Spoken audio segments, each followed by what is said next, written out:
The auctioneer's gavel came down with a crack that echoed through the courthouse steps. Sold to bidder number 47 for $342,000. I held up my paddle, savoring the weight of the moment as surely as the deed that would soon be in my hands. Around me, a handful of property investors muttered their disappointment and packed up their briefcases. They'd come for a flip opportunity. I'd come for justice. "Congratulations," the auctioneer's assistant said, handing me the paperwork. "Beautiful property. Previous owners must have fallen on hard times." "Something like that," I replied, signing my name, Samantha Torres with a steady hand. 3 hours later, I stood on the doorstep of 447 Willowbrook Lane, the home that had been the Pemberton family's pride and joy for 15 years.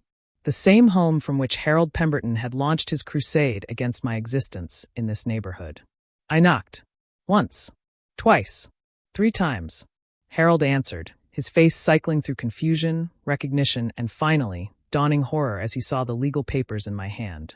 "No," he whispered. "Yes," I replied. "Pack your bags.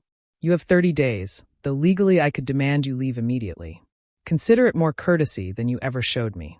Behind him, his wife Margaret appeared, clutching their youngest daughter. "Harold? Who is?" "It's her," he said, his voice hollow. "She bought our house." The color drained from Margaret's face. She knew exactly who I was. The neighbor they'd tried to drive out for 2 years, one HOA complaint at a time. "Your yard is an eyesore. Fix it or face fines." I quoted his words back to him, the ones he'd sneered over our shared fence so many times. "Remember that, Harold? Remember standing on my property, taking pictures of my grandmother's memorial garden? Calling it unauthorized landscaping? You can't do this," Margaret stammered. "This is our home. Our children. Should have thought about that before you weaponized the HOA against me," I said. "The moving truck can arrive whenever you're ready. But remember, 30 days. I turned and walked back across the lawn to my own home, leaving them standing in the doorway of a house that was no longer theirs. But to understand how we got here, you need to know about the war that started with a rosebush. 2.5 years ago, I inherited my grandmother's house at 445 Willowbrook Lane. It wasn't just a house. It was the place where I'd spent every summer as a child, where Abuela had taught me to garden, to cook, to find strength in my roots. The neighborhood had changed since her time.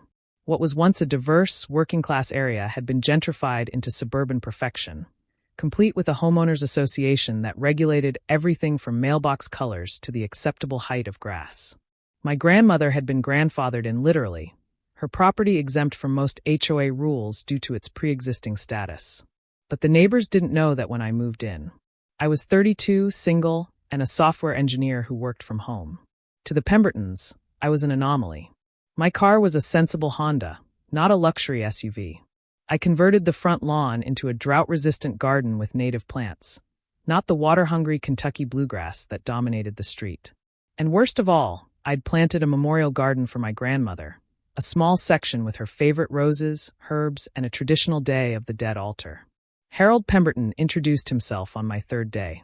"Welcome to the neighborhood," he'd said, his smile not reaching his eyes as he surveyed my moving boxes. "I'm the HOA president. Just wanted to make sure you have a copy of the community guidelines." He'd handed me a bound document thicker than my laptop manual. "Thanks," I'd said, "but my grandmother's property has exemptions." "Had," he interrupted. "Past tense. New ownership means new compliance. I'd start with that front lawn. Bermuda grass is approved. Whatever you're planning," he gestured at my native plant seedlings, "is not." That was the beginning. The first official complaint came 2 weeks later. Unauthorized modification of landscaping. Fine, $250. I responded with my property's exemption documentation, papers my grandmother had carefully preserved.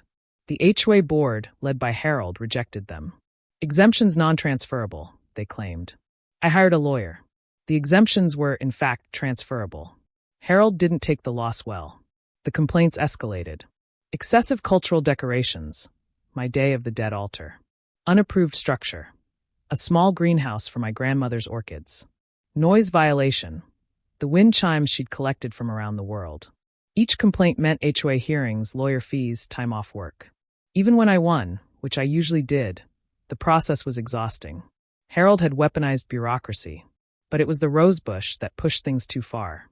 My grandmother had planted it 40 years ago, a cutting from her mother's garden in Mexico. It grew against our shared fence, magnificent and untamed, blooming in defiance of San Diego's drought cycles. I came home from a rare office visit to find it hacked to stumps.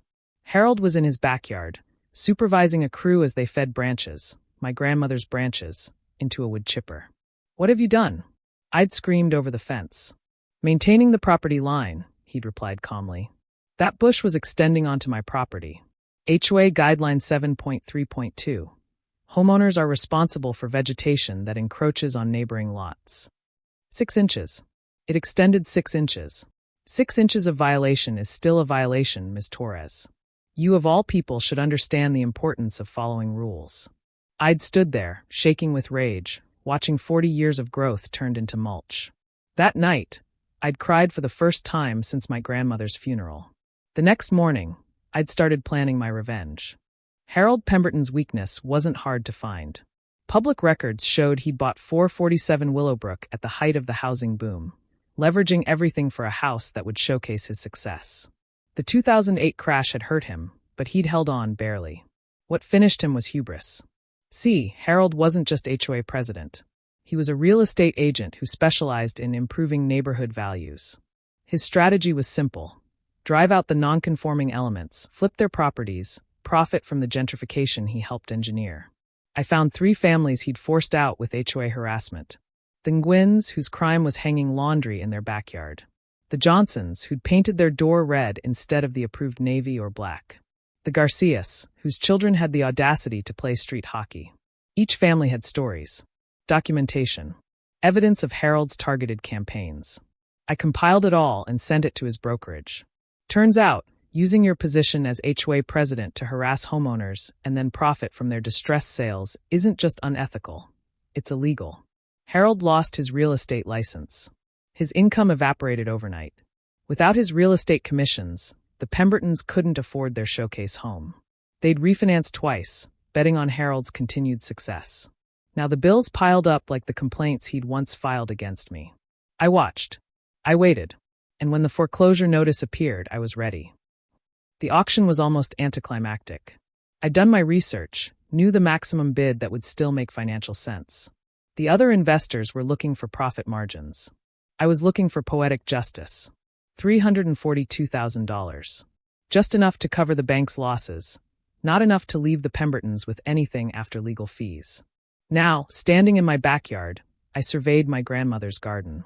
The roses had grown back, not the original, but new growth from the roots that had survived Harold's massacre. Life finds a way, Abuela used to say. My phone buzzed.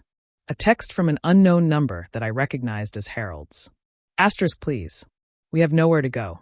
The children don't deserve this. Asterisk. He was right. The children didn't deserve this.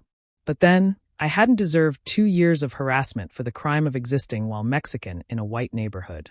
I texted back. Asterisk Greenhaven Apartments has units available. Month-to-month leases. The property manager doesn't care about the color of your door. Asterisk.